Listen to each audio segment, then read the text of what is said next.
Hello everyone, कैसे हैं आप सब लोग। Welcome back to the classes. मैं निखिल राणा। क्लास 12 का हम प्रोबेबिलिटी चैप्टर है उसको कंटिन्यू कर रहे हैं, उसके बारे में पढ़ रहे हैं। तो उसी पे हम बात करेंगे आज आपके आगे। मोस्ट इंपॉर्टेंट जिसका काफी प्रोबेबिलिटी में क्वेश्चंस पूछे जाते हैं। हालांकि कंडीशन प्रोबेबिलिटी से भी आता है क्वेश्चन, मल्टीप्लिकेशन थ्योरम प्रोबेबिलिटी से भी आते हैं क्वेश्चन। आज जो हम पढ़ेंगे Bayes theorem total of probability. ठीक है, theorem on total of probability, दोनों पढ़ेंगे। दोनों ही सिंपल है, दोनों में बारीक सी लाइन है, दोनों में कंफ्यूजन होता है बच्चों को, बट हम उस कंफ्यूजन को बिल्कुल सिंपल बना देंगे। ठीक है, इस तरीके से करेंगे क्वेश्चंस। तो चलिए अपनी क्लास शुरू करते हैं थॉट ऑफ द डे के साथ। तो आज का थॉट ऑफ द डे बच्चों, success is never ending and failure is not final. जी हाँ, कामयाबी कभी खत्म नहीं होती है और उसी तरह से फेलियर कभी फाइनल नहीं होता। मतलब एक छोटा सा एग्जांपल समझिए। Success is never ending. आप पैदल चल रहे हैं, आप सोचते हैं आपके पास एक बाइसाइकिल हो, है ना, बाइसाइकिल देखते हैं आप, बाइसाइकिल आ गई, फिर सोचते हैं हमारे पास कोई स्कूटी आ गई, तो आप सोचते हैं आपके पास बाइक हो, बाइक आ गई तो सोचते सुपर बाइक हो, या फिर फोर व्हीलर हो। आपकी उम्मीदें बढ़ती रहती है। आपके पास बाइक आ गई, आपके पास स्कूटी आ गई, वो आपकी एक सक्सेस हुई कि भाई हाँ चलो, चाहे कैसी भी आए, चाहे रोड हो के आए, चाहे खाना आपने छोड़ दिया घर में, चाहे आप पढ़ के नंबर लाए, सक्सेस एक तरह से आपके लिए तो कामयाबी हो। तो सक्सेस इज नेवर एंडिंग, भाई खत्म नहीं है सक्सेस। जिंदगी का आप जैसे जैसे आगे आप जिंदगी में अपने कदम आगे बढ़ाते रहेंगे, आपकी सक्सेस की डेफिनेशन, सक्सेस की जो आपकी डेफिनेशन है, ठीक है, वो बदलती रहेंगी आप लोगों की। वहीं failure is not final. Failure is not final का मतलब ये है कि आपको कोई टास्क दे दिया गया, आपको कोई क्वेश्चन दे दिया गया, कुछ भी आपको दे देगा, आपसे अगर नहीं हुआ, आप उसमें फेल हो गए, तो दैट डजंट मीन कि आप वो कर नहीं सकते। इसका मतलब ये नहीं कि आप कर नहीं सकते, आप फेल हो गए एक बार, ऐसा थोड़ा है। जो एक बार 9वीं 10वीं में फेल हो गया तो 10वीं के बाद आगे ही नहीं बढ़ पाता क्या? ऐसा थोड़ा है। कोई मैथ्स में एक बार फेल हो गया तो अगली बार पास ही नहीं हो पाता, नहीं। फेल हो रहे हो, यूपीएससी के पेपर आप देखेंगे, कितने लोग फेल हो जाते हैं, कितने अटेम्प्ट से फेल, किसी का 5th अटेम्प्ट में निकल रहा है, किसी का 4th अटेम्प्ट में निकल रहा है ना। और यूपीएससी एस्पिरेंट में मूवी बनी है, आपने देखी होगी मूवी। 2 बार फेल हुए थे, तीसरी बार वो बिल्कुल निकल के आए। तो ये सब जो है, फेलियर से आपको सीखना चाहिए। ठीक है, fail hard, next time fail better. मतलब अच्छी तरीके से आप सीख के, मतलब अपनी नाकामयाबी से भी आप अपने कामयाबी के रास्ते चुन सकते हैं। बट आपको डिमोटिवेट नहीं होना, अपने से आपको ऐसे नहीं रखना है कि यार मेरे से काम नहीं हो पाएगा, इस तरह का थॉट, इस तरह का आपके अंदर एटीट्यूड आपको नहीं रखना।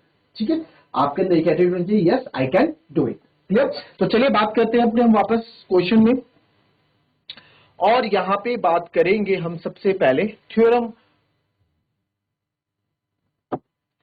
Of total of probability. तो इसको समझने के लिए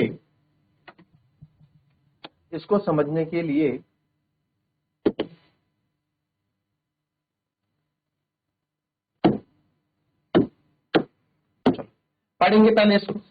मैं ट्री डायग्राम आपके पास लेके आ रहा हूं।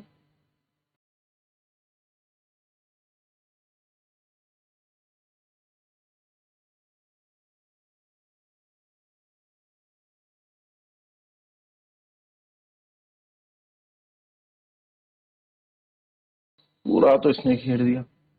देखो क्या बोल रहा है।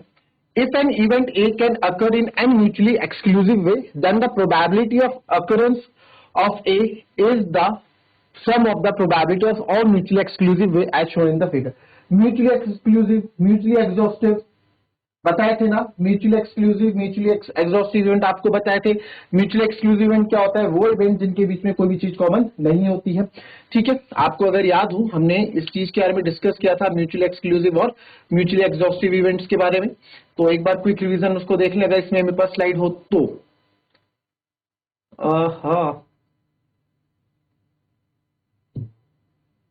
कंडीशनल प्रोबेबिलिटी,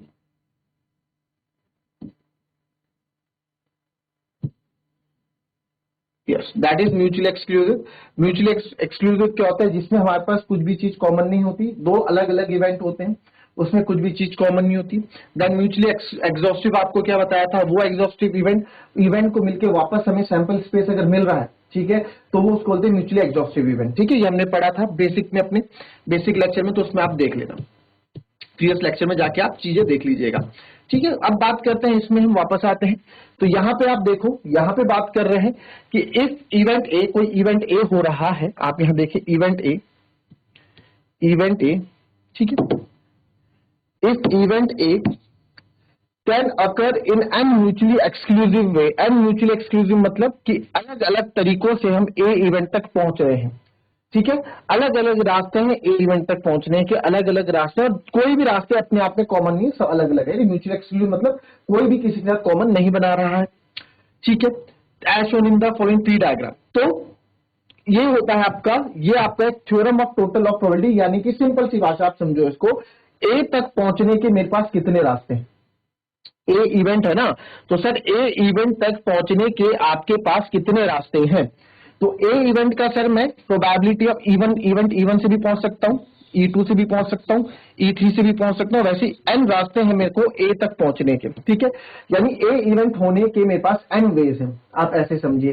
तो एन वेज है, तो अच्छा, तो ठीक है, हमने निकाला प्रोबेबिलिटी ऑफ ई। अब ए तक पहुंचने का देखो, प्रोबेबिलिटी ऑफ ए, यहां देख रहे हो प्रोबेबिलिटी ऑफ ए इवेंट होने की क्या प्रोबेबिलिटी है, ए इवेंट होने की क्या प्रोबेबिलिटी है सर, तो ए इवेंट होने की प्रोबेबिलिटी, प्रोबेबिलिटी ऑफ E1, ये E1 होगा, प्रोबेबिलिटी ऑफ E1 ये E2 होगा, ये En होगा, ठीक है, और प्रोबेबिलिटी ऑफ E2 होगा A बाय E1 होगा, ये A बाय E2 होगा, फिर A बाय En होगा।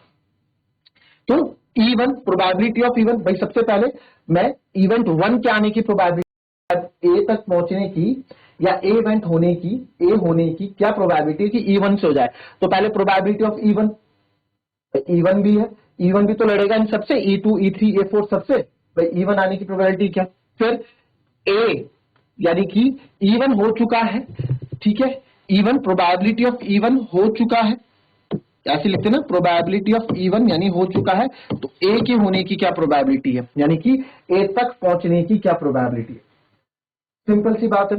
तो थ्योरम टोटल ऑफ प्रोबेबिलिटी क्या कहती है, किसी भी इवेंट के होने की, किसी भी इवेंट के होने के जितने भी मल्टीपल वेज है, उनके कितने रास्ते हैं, उन सब के कितने रास्ते हैं, वो ही आपका theorem of total of probability कहता है कि एक इवेंट पे पहुंचने के कितने रास्ते हैं। मैं बोलता सर ए इवेंट होने के, ए इवेंट होने की प्रोबेबिलिटी है प्रोबेबिलिटी ऑफ ए, तो sir probability of E1, probability of E1 क्यों निकाल रहे हो भाई, प्रोबेबिलिटी ऑफ इवेंट से निकाल रहा हूं, E2 भी तो है, E3 भी है, E4 भी, E5 भी, भाई तो E1 आने की प्रोबेबिलिटी क्या है, E1 भी तो लड़ेगा ना इनसे, E1 इनसे भी तो लड़ेगा, E2 E3 E4 से, तो E1 आने की प्रोबेबिलिटी क्या है, वो करेंगे, फिर multiply sir and probability of a होने, जब E1 हो गया तो ए होने की प्रोबेबिलिटी क्या है, ये हो गया, ठीक है, आई बात समझ में। एक एग्जांपल ये हो गया, एक एग्जांपल आप ये समझो the law of total probability में, देखो इसका मैं आपको फिगर बना के बता देता हूं, इसका फिगर यहां है नहीं, उसका फिगर बना के देखते हैं।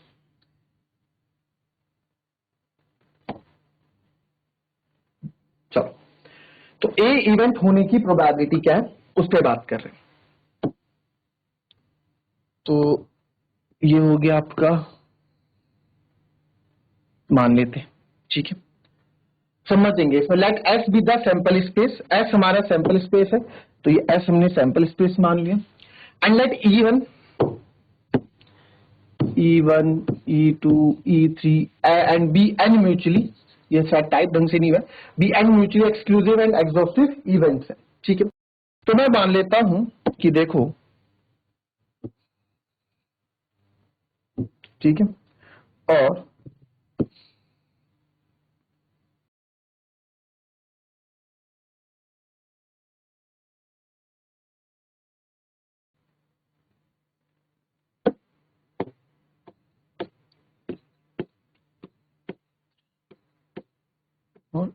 एन वेज हम मान लेते हैं, और ये ए इवेंट, ठीक है।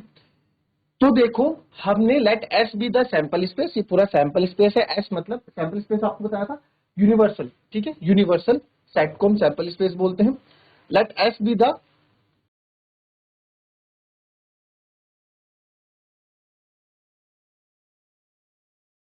E1 E2 En, ठीक है, the let S be the sample space, S हमारा सैंपल स्पेस है, यानी कि टोटल आउटकम जिसको हम बोलते हैं, and let E1 E2 and EN be and mutually exclusive. Mutually exclusive आप देख रहे हैं E1 इवेंट ये है, E2 ये है, इन दोनों कुछ कॉमन है। देखो अगर E2 म्यूचुअली एक्सक्लूसिव वर्ड ना होता है, यहाँ पे क्या बोल रहा हूँ, म्यूचुअली एक्सक्लूसिव वर्ड नहीं होता है यहाँ पे, तो ये ऐसे लाता मैं E2 को।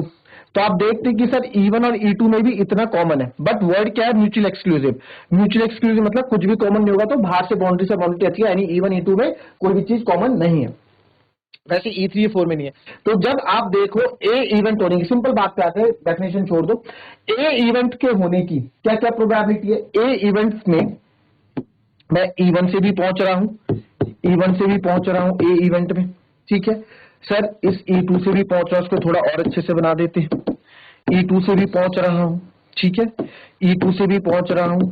फिर E3 देखा जाए तो सर E3 पूरा ये ला रहा है इधर E3, E4 इतना ला रहा है सर, और En मतलब n तक, यानी कि सब रास्तों से इतने सारे इवेंट है जिनसे मैं ए इवेंट तक पहुंच रहा हूं, या ए इवेंट उससे हो रहा है, या ए इवेंट मुझे मिल रहा है। E1 से भी मुझे ए इवेंट मिल रहा है, E2 से भी मुझे ए इवेंट मिल रहा है, E3 से भी मुझे ए इवेंट मिल रहा है, ठीक है। E3 से भी मुझे ए इवेंट मिल रहा है, ये देखो आप। E4 से, और ऐसे n वेज हमने बता दिए, ई इवेंट हमको मिल रहा है, इवेंट हमको मिल रहा है n मल्टीपल ऑफ वे से।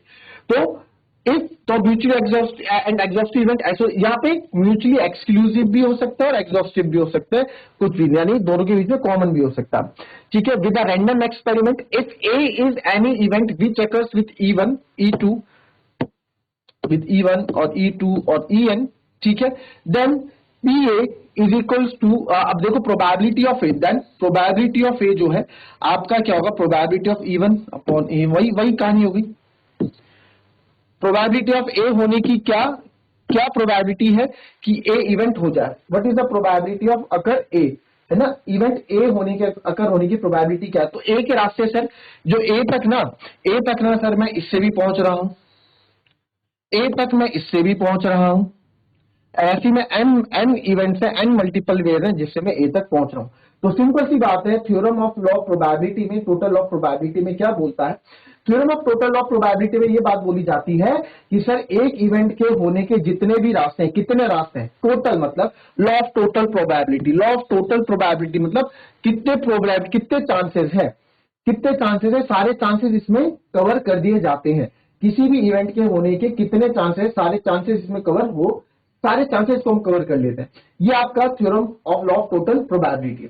इसको एक एग्जांपल से समझेंगे, फिर बेस थ्योरम पे आएंगे, फिर बेस थ्योरम के एक एग्जांपल से समझेंगे, फिर मैं आपको जो क्या करूंगा, फिर आपको एक ऐसा एग्जांपल बताऊंगा जिसमें एक एग्जांपल और डिस्कस करेंगे, एक एग्जांपल और डिस्कस करेंगे जिसमें हम लॉ ऑफ टोटल प्रोबेबिलिटी और बेस थ्योरम के बीच का डिफरेंस जानेंगे। सिंपल सी चीज है, कोई बड़ी रॉकेट साइंस नहीं है। तो इसमें अब आप देखें, ये हो गया, इसमें क्वेश्चन देख लेते हैं, ठीक है। ये क्वेश्चन देखें, a bag contained 4 red and 3 black balls, a second bag contained 2 red and 4 black balls, one bag is selected and random, from the selected bag one ball is drawn। क्या बोल रहा है, एक bag contain 4 red and 3 black balls, एक bag के पास 4 red और 3 black balls है, और second bag contain 2 red and 4 black balls, और जो सेकंड बैग है सर उसके पास 2 रेड और 4 ब्लैक बॉल्स है।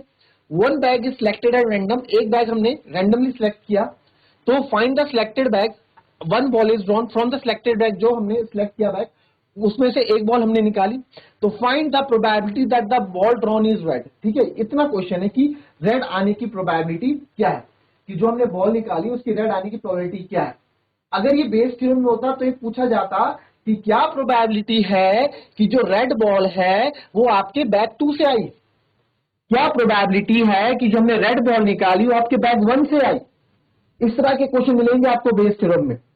और यहाँ पे आपसे नहीं पूछा, आपसे बस इतना पूछा कि भाई प्रोबेबिलिटी बताओ, क्या प्रोबेबिलिटी की बॉल रेड हुई होगी। तो रेड बॉल के आने के चांसेस बैग 1 से भी है और रेड बॉल के आने के चांसेस बैग 2 से भी है। तो सारे चांसेस इसमें मैंने कवर कर दिए, सारे चांसेस हमने इसमें कवर कर दिए ना, सारे चांसेस कवर कर दिए हमने इसमें। सारे चांसेस कवर करने का मतलब क्या कि सर इसमें जो है हमने जितने भी, भाई ए इवेंट वाली बात याद रखो, ए इवेंट वाली बात याद रखो, कौन सी वाली, ए इवेंट होने के, यानी कि बॉल रेड आने के कितने चांसेस है सर, बैग 1 से भी आ सकता है, बैग 2 से भी आ सकता है।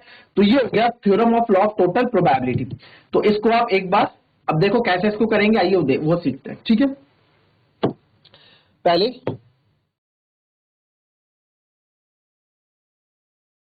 चलिए देखेंगे क्या बात हो रही है। सर आर इवेंट है, ठीक है, आर मैंने लिया, ड्रॉन बॉल इज रेड,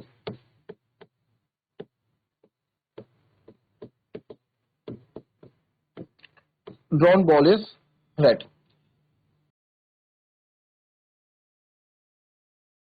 ये दो बैग है ना हमारे पास, दो बैग है, बैग वन, ये थोड़ा फ्री डायग्राम से समझेंगे तो चीजें आसान रहेगी। बैग वन के अंदर 4 रेड बॉल है।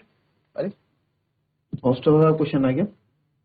अच्छा अभी हमने ये क्वेश्चन नहीं किया ना, ये आपका मल्टीप्लिकेशन थ्रू और प्रोबेबिलिटी का क्वेश्चन है, ये भी करेंगे, कोई दिक्कत नहीं, ये क्वेश्चन भी करेंगे, हम इस पे आ रहे थे।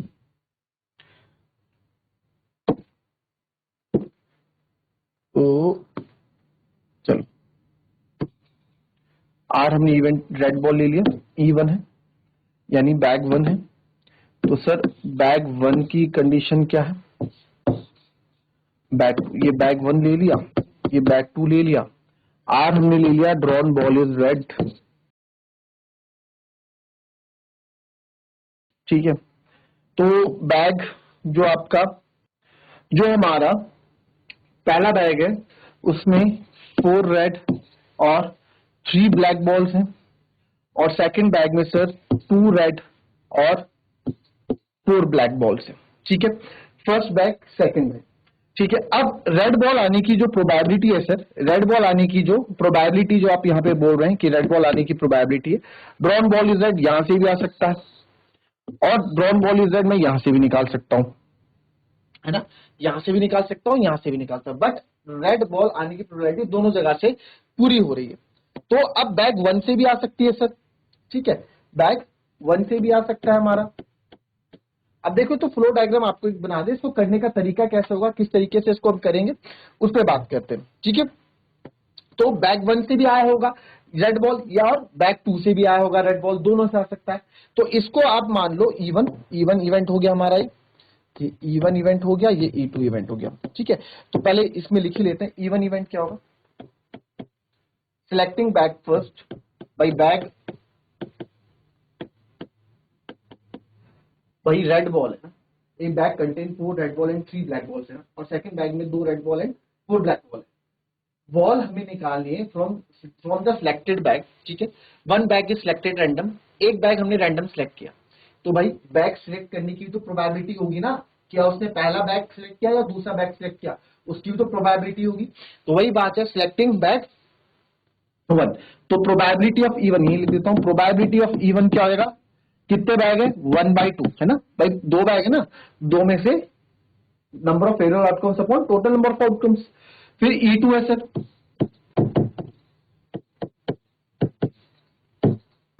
Selecting bag two, selecting bag two, तो प्रोबेबिलिटी ऑफ E2 क्या है सर, प्रोबेबिलिटी ऑफ E2 भी 1/2 हो जाएगा, प्रोबेबिलिटी ऑफ E2 भी क्या हो जाएगा सर 1/2 हो जाएगा, ठीक है। प्रोबेबिलिटी ऑफ E2 भी आपका क्या हो गया 1/2 हो गया।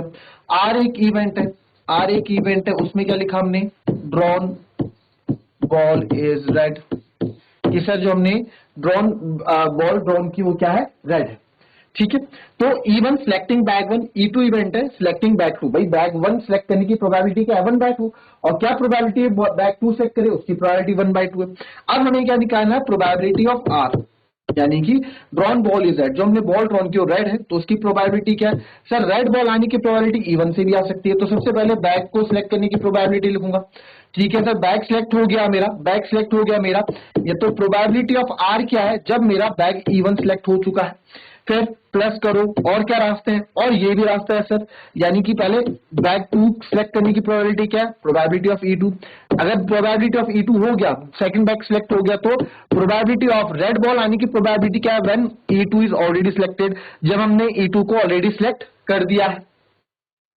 आई बात समझ में, चलो प्रोबेबिलिटी ऑफ E1 कितना है सर, ये आपने 1/2 निकाला अभी, ठीक है, into probability of R upon E1 क्या, अब देखो रेड बॉल आने की प्रोबेबिलिटी क्या है। अब आप इसको चाहे तो कंडीशनल प्रोबेबिलिटी का फॉर्मूला लगा के भी सॉल्व कर सकते हो, और अब इसको हम डायरेक्ट भी सॉल्व कर सकते हैं, इसको डायरेक्ट कर सकते हैं। देखो प्रोबेबिलिटी ऑफ रेड बॉल आने की प्रोबेबिलिटी कितना है सर, 4, और total even one even back selected ना, इवन बैक पहले सिलेक्ट हो चुका है, तो इवन में कितना टोटल 7, 4/7।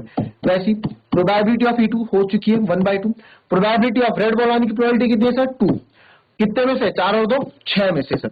तो बस इसको जो जो कैंसिल हो रहा है कैंसिल कर दो आप, 2 2 4, 2 से 2 कैंसिल हो गया आपका। तो यहां पे जो हमारा बचा कितना बचेगा, यहां बचेगा 2/7 प्लस 1/6, 2/7 प्लस 1/6 यही बचेगा। तो 2/7 प्लस 1/6 आपका हो जाएगा 7 और 6 42। तो ये दिख तो रहा होगा ना इतना, ये यहां बता देते हैं, इसको सॉल्व कर दो, 7 7 6 42, तो ये हो जाएगा 42 ना, 7 6 जा तो हो जाएगा 12, और 7 6 7 12 और 7 19, तो 19/42 आपका क्या जाएगा आंसर। तो रेड बॉल आने की जो प्रोबेबिलिटी है वो क्या 19/42 है कि रेड बॉल निकाली जाएगी। आया ये बात सुनने की नहीं आया, सिंपल है, total theorem on total of probability simple है, कोई ज्यादा इसमें ऐसा रॉकेट साइंस है नहीं। किसी भी चीज के इवेंट के होने की प्रोबेबिलिटी क्या है, तो मल्टीपल नंबर ऑफ वेज आपको यहां दिए होंगे कि इससे भी है इससे भी है, तो सबको आपको काउंट करना है, उसकी प्रोबेबिलिटी निकाल देनी, ठीक है। तो कंडीशनल प्रोबेबिलिटी का तरीका था गिवन दैट जहां पे होगा, ठीक है। मल्टीप्लिकेशन थ्रू वन प्रोबेबिलिटी का है जहां दो या दो से ज्यादा इवेंट एक साथ हो रहे हैं, वो हो गया। और यहाँ पे तो आपको क्वेश्चन लग दिख ही जाएंगे, यहाँ तो क्वेश्चन की आपको फॉर्म ही लग दिख जाएगी कि भैया एक चीज के होने के हमारे पास मल्टीपल वेज यहाँ पे दिख रहे हैं, एक चीज के होने के, ठीक है। Theorem of total of probability हो जाएगा क्लियर। इसको कॉपी कर लेंगे, फिर बात करते हैं हम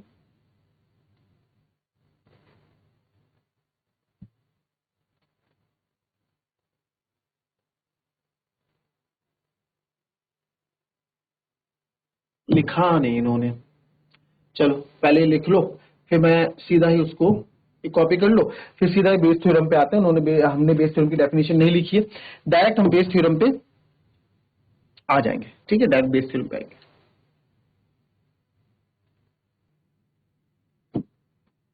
चलो अब देखते हैं बेस थ्योरम, ठीक है। अब बेस थ्योरम की डेफिनेशन तो हमारे पास नहीं है, ठीक है। बेस थ्योरम की डेफिनेशन तो नहीं, डेफिनेशन से आप कंफ्यूज भी हो जाएंगे। सिंपल सा बेस थ्योरम में आप ये देखो, सिंपल सा बेस थ्योरम में आप इतना इतना समझो कि बेस थ्योरम क्या है ना बच्चों, बेस थ्योरम जो है कंडीशनल प्रोबेबिलिटी का, ठीक है, कंडीशनल प्रोबेबिलिटी का क्या है, एक प्रो वर्जन। देखो कंडीशनल प्रोबेबिलिटी में आपके पास क्या होता था, कंडीशनल प्रोबेबिलिटी में सर हमको क्या है, कंडीशनल प्रोबेबिलिटी को रिवाइज करो। कंडीशनल प्रोबेबिलिटी सबसे पहले पढ़ा था कंडीशनल प्रोबेबिलिटी। तो कंडीशनल प्रोबेबिलिटी में क्या होता था, कंडीशनल प्रोबेबिलिटी में हमें एक कंडीशन गिवन होती थी, गिवन दैट के नाम से, ठीक है। और दूसरी जो कंडीशन थी उसकी प्रोबेबिलिटी हमें निकालनी होती थी, जस्ट सिंपल। एक कंडीशन सर गिवन होती थी, दूसरे की हमें प्रोबेबिलिटी निकालनी होती थी, दैट्स ओके। इतना ही हमें कंडीशन प्रोबेबिलिटी बोलती थी, इतना ही। बट इसमें बेस थ्योरम में क्या है, बेस थ्योरम में बच्चों इसमें भी ऐसा ही होगा, हमें गिवन कंडीशन दी होगी, ठीक है, हमें गिवन कंडीशन दी होगी। गिवन कंडीशन देने से देखो इसमें भी गिवन होगा, कंडीशन प्रोबेबिलिटी में गिवन कंडीशन है, कंडीशन प्रोबेबिलिटी बल्कि लिखा होता है गिवन दैट, लिखा होता है वहां पे, है ना, गिवन दैट वहां पे लिखा होता है। बट यहाँ पे आपको कंडीशन गिवन होगी। अभी क्वेश्चन में आप देखना, क्वेश्चन में सब चीजें यहाँ पे गिवन होगी, ठीक है, सब चीजें यहाँ पे गिवन होगी। अब इसमें बेस थ्योरम में ऐसा ही होगा, इसमें जो गिवन आपको दिया होगा ना, ठीक है, इसमें कैसे मैं आपको बताऊं, इसमें आप ऐसे समझो, एक एग्जांपल देखो, इसमें ना जो हमें एक इवेंट गिवन होगा, ठीक है, हमें एक इवेंट गिवन होगा, और जिस इवेंट की प्रोबेबिलिटी पूछी जाएगी ना, जिस इवेंट की प्रोबेबिलिटी पूछी जाएगी उसमें भी आपको चॉइस दी होगी। क्या बोला मैंने कि सर कंडीशनल प्रोबेबिलिटी जैसा ही है, कैसे कंडीशनल प्रोबेबिलिटी जैसा है सर, इसमें एक आपका क्या बोलते हैं, एक इवेंट गिवन होगा और दूसरा इवेंट होगा जिसकी हमें प्रोबेबिलिटी निकालनी, ठीक है। एक इवेंट गिवन होगा और दूसरा इवेंट होगा जिसकी प्रोबेबिलिटी सर हमको निकालनी है। दूसरी बात सर, दूसरा सर ऐसा होगा, दूसरा ऐसा होगा इसमें कि कंडीशनल प्रोबेबिलिटी की अगर मैं बात करूं आपसे, ठीक है, कंडीशनल प्रोबेबिलिटी की, सॉरी बेस थ्योरम की बात करूं, तो बेस थ्योरम में सर इसमें भी ऐसा ही होगा कि एक इवेंट आपको गिवन होगा और जिस इवेंट की प्रोबेबिलिटी हमें पूछी जाएगी, ध्यान से सुनो, जिस इवेंट की प्रोबेबिलिटी हमें पूछी जाएगी उस इवेंट में क्या दिया होगा, चॉइस आपके पास आपको दी होगी, ठीक है, यानी कि रिवर्स प्रोबेबिलिटी की बात करता है, ठीक है, रिवर्स प्रोबेबिलिटी की बात करता है। तो आइए इसमें देखते हैं, क्वेश्चन से ज्यादा क्लियर होगा, क्वेश्चन से मैं ज्यादा क्लियर कर पाऊंगा, क्योंकि देखो, bag 1 contain 3 red and 4 black balls, while another bag 2 contain 5 red and 6 black balls. One ball is drawn at random from one of the bags and it is found to be red. Find the probability that it was drawn from the bag 2. अब देखो, आपको ये भी निकालना है कि वो जो बॉल है, one ball is drawn at random on the bag and it is found to be red, वो रेड बॉल है, तो प्रोबेबिलिटी ऑफ रेड निकालनी है। और इसमें भी चॉइस दी है आपको, क्या कि find the probability that it was drawn from bag 2, कि आपको यह बताना है कि वो बैग 2 से निकाली गई, उसकी क्या प्रोबेबिलिटी है। फॉर्मूला, इसमें कुछ फॉर्मूला नहीं होता बेस थ्योरम का, एक कॉन्सेप्ट पे काम करता है जो आपने पढ़ा हुआ है, number of favourable outcomes upon total number of outcomes. इसी पे ही आपकी ये वाली क्वेश्चन भी, ये वाला आपका जो है, इसमें भी आपका जो है हमारा यही कॉन्सेप्ट काम करता है, ठीक है, यही कॉन्सेप्ट आपका इसमें भी काम करता है कंडीशनल प्रोबेबिलिटी में, तो सॉरी बेस थ्योरम में, ठीक है, बेस थ्योरम में भी total number of probability, number of favourable outcomes upon total number of probability यहां पे है। तो अब आप यहां देख लेते हैं हमारे पास जो है, ठीक है, हमारे पास क्या है, bag 1 contain 3 red and 4 black balls. आइए समझते हैं, क्वेश्चन को करते हैं। तो मेरे पास बैग 1 है, bag 1 contain 3 red balls and 4 black balls, bag 1, और सर बैग 2 है मेरे पास, while another bag 2 contain 5 red and 6 black balls, ठीक है, 5 रेड एंड 6 ब्लैक बॉल। बहुत अच्छा क्वेश्चन है, मैं कल इसमें आपको डिफरेंस भी बताऊंगा, क्योंकि अभी टाइम हमारे पास उतना है नहीं, तो कल भी इसमें हम बात करेंगे और अच्छे से बात करेंगे, ठीक है। तो फिलहाल अभी इस क्वेश्चन पे फोकस करते हैं। तो दो बैग हमारे पास है, पहले बैग जो है हमारे पास 3 रेड एंड 4 ब्लैक बॉल्स है, while another bag 2 contains 5 red and 6 black balls, ठीक है। One ball is drawn at random from one of the bags and it is found to be red, clear. तो भैया ये तो ठीक है, one ball is drawn from the random, वो तो ठीक है, बट सबसे पहले क्या करना पड़ेगा, सबसे पहले तो बैग चूज करना पड़ेगा ना, तो प्रोबेबिलिटी ऑफ बैग, बैग निकालने की प्रोबेबिलिटी देखते हैं सबसे पहले। तो इसको आपने मान लिया है, ठीक है, इवन, वही जो हमने पिछले उसमें माना था, इसको इवन मान लो,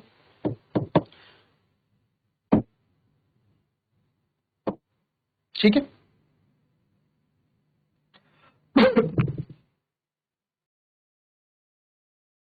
event of choosing bag 1, event of choosing bag 1, even हमने लिया था, और तो इससे और E2 क्या लेंगे, इवेंट ऑफ चूजिंग बैग। भाई बॉल निकालने से पहले सबसे पहले बैग पे हाथ मारोगे ना, कौन सा बैग सिलेक्ट हो रहा है, तो पहले बैग निकालने की प्रोबेबिलिटी भी तो करनी पड़ेगी। तो सर इसमें प्रोबेबिलिटी ऑफ E1 कितने बैग हैं, 1/2, और वैसी प्रोबेबिलिटी ऑफ E2 कितना होगा, 1/2।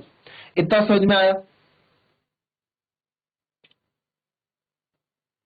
ठीक है, इतना समझ में आया, ठीक है। चलो now probability of red ball हम निकाल रहे हैं, probability of red ball from bag 1।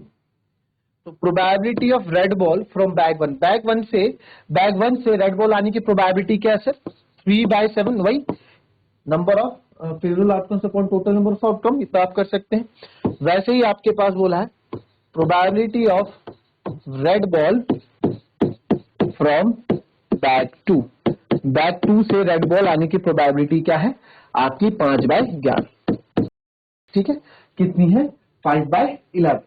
इतना समझ में आया सबको, लिख लियो। अच्छा, इसमें ना एक चीज और लिख लो, ये लिखने से पहले क्योंकि मेरे को भी फॉर्मूले में इसको कुछ डिनोट तो करना पड़ेगा ना। इसको एक मिनट, एक ए आपने इवेंट ले लिया कि drawn ball is red, drawn ball is red, और ये आपने लिख दिया, ये जो हमने लिखा से पहले, red ball, probability of red ball from bag 1, तो कितना था वो 3/7, 3/7, और probability of red ball from bag 2 is 5/11। ठीक है, ये था। अब इसमें क्या करना है, इसमें एक चीज का आप और ध्यान दें। अब तो क्या करना है, कुछ नहीं करना, आपने सब चीज निकाल दी। देखो ये सब लिखना, ये सब मैं इस क्वेश्चन में भी लिख सकता था, जो इससे पहले हमने क्वेश्चन किया ना उसमें भी लिख सकते थे कि probability of drawing red ball from bag 2 bag 1, but वो यहीं पे कवर हो गया ना। इसको आप ऐसे भी कर सकते हैं, मैं दोनों तरीकों से क्वेश्चन को करना आपको बता रहा हूं। ठीक है, इतना हमारा हो गया। अब आप यहाँ पे देखें, अब सर यहाँ पे देखें, probability of red ball from bag 2 is 5/11। ठीक है, अब क्या बोला, find the probability that it was drawn from bag 2, कि जो हमने बॉल ड्रॉन की ना रेड बॉल, वो क्या है बैग 2 से आई, उसकी क्या प्रोबेबिलिटी, यानी कि आपसे क्या पूछा निकालने के लिए, आपसे पूछा प्रोबेबिलिटी ऑफ रेड बॉल, यही तो पूछा, प्रोबेबिलिटी ऑफ रेड बॉल आई हो कम फ्रॉम कहां से, when second bag is already selected, second bag selected हो चुका है और रेड बॉल से निकल चुकी, इसकी प्रोबेबिलिटी आपको निकालनी। तो फॉर्मूला वही होता है, number of favourable outcomes upon total number of outcomes. Favourable outcomes हमारे फेवर में कितना है, number of favourable outcomes upon total number of outcomes, तो यहीं से फॉर्मूला बनेगा, हमें फॉर्मूला बनाना नहीं है। तो सर सबसे पहले तो मैंने बैग 2, अगर सेकंड बैग से आने की प्रोबेबिलिटी मुझसे पूछे तो नंबर ऑफ फेवरेबल आउटकम्स मेरे फेवर में कितना है, तो सबसे पहले तो बैग 2 मैंने सेलेक्ट किया होगा, तो प्रोबेबिलिटी ऑफ E2, फिर probability of R upon E2 हुआ होगा। ठीक है, upon total number of outcomes है, टोटल नंबर ऑफ आउटकम्स क्या है, तो टोटल नंबर ऑफ आउटकम्स आपको पता ही है, probability of E1 multiply by probability of R upon E1 plus probability of E2 multiply by probability of red R upon E2। अच्छा, R नहीं है, ये A है, क्योंकि हमने A event drawn ball is red ले रखा है ना, तो इसे A लिख लेना है।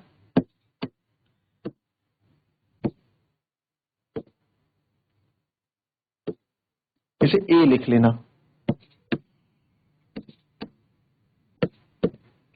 ठीक है, probability of A upon E2, E2 into probability A by E2, E1 into probability of A by E1 plus probability of E2 plus into probability of A upon E2। ठीक है, तो बस अब आपको सब कुछ पता ही है। प्रोबेबिलिटी ऑफ E2 क्या था, 1/2, रेड बॉल के आने की probability from bag 2 is 5/11, E1, E1 की प्रोबेबिलिटी भी सर 1/2 थी, बैग 1 से रेड बॉल आने की प्रोबेबिलिटी हमने निकाली 3/7 थी, plus 1/2 into 5/11।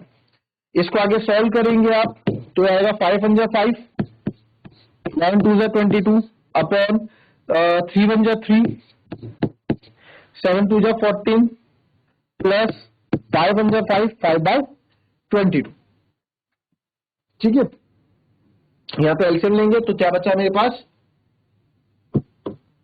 5/22 upon mean division calculate कर देंगे, 22 और 14 का एलसीएम आप ले लो, या 14 22 आप कर दो, तो इसको 22 से मल्टीप्लाई कर दो, 22 2 3 जा 66, और इधर कर दो आप 14 इंटू 5 यानी कि 70। ठीक है, अपॉन क्या होगा 22 इंटू 14 होगा। इतनी लंबी कैलकुलेशन करनी क्यों है, स्मार्ट कैलकुलेशन करते हैं, सबसे नीचे वाला सबसे ऊपर जाता है, ये इसके साथ चले जाता है, आपको पता ही है। तो सब मल्टीप्लाई में ही है, आपको है, हमें पता है मल्टीप्लाई में ही है, तो 22 से 22 यहाँ कट जाएगा। ठीक है, और आप देखो 5 अपॉन 70 और 60 130, 136 हो गया, 136 इंटू 14 ऊपर आएगा ना, ये 14 ऊपर आएगा। तो आप देखें अगर कुछ कट रहा है इसमें, तो 2 7 जा 14, 2 6 जा 12 और 2 8 जा 16। ठीक है, तो 7 से 68 तो जाता नहीं, तो ये आ जाएगा आपका 5 7 जा 35 अपॉन 68। तो ये हमारा आंसर आ गया। तो देयरफॉर मैं बोल सकता हूँ probability of A red ball when E2 is selected, back 2 selected, कितना आएगा 35/68 आएगा। ठीक है, कॉपी कर लेंगे इसको। ठीक है, तो कंडीशनल बेस थ्योरम और theorem law of total probability में एक एक एग्जांपल हमने किया। आई होप आपको समझ में आया होगा। क्या क्या क्या फिर से देख लो यहाँ पे। तो इसकी प्रोबेबिलिटी हमें निकालनी थी। प्रोबेबिलिटी ऑफ E2 क्या है? प्रोबेबिलिटी ऑफ चूजिंग बैग, ये क्या? प्रोबेबिलिटी ऑफ चूजिंग बैग, ये बैग चूज करने की प्रोबेबिलिटी है। फिर ये रेड बॉल आने की probability, probability of red ball आने की प्रोबेबिलिटी। और ये क्या है? टोटल प्रोबेबिलिटी है, टोटल आउटकम। तो number of favourable outcomes upon total number of outcomes, बात उसी में चल रही है। बेस थ्योरम का कोई भी स्पेसिफिक फॉर्मूला नहीं है, फॉर्मूला हम खुद अपने अकॉर्डिंग बना। ठीक है, तो इस तरह का एक क्वेश्चन है। अभी ये पहला क्वेश्चन है, आपको अगर समझ में ना आया हो तो आप कमेंट में लिख दें। इस चीज को मैं आपको फिर से दूसरे तरीके से समझाऊंगा और इजीएस्ट वे इसको करूंगा कि ताकि आपको बेस थ्योरम समझ में आए और theorem of total law of probability आपको समझ में आए। जब भी आप इस वीडियो को देखें आप कमेंट करें, आप बता सकते हैं कि सर इस चीज को आप फिर से आप समझा दें, तो आप मैं इसको फिर से इसको आपको डिस्क्राइब कर दूंगा विद एन इजी वे। अभी भी इजी ही वे है, बट इसको और इजी बना के आपके लिए और रियल लाइफ एग्जांपल से कनेक्ट करके आपको इसमें समझा दूंगा।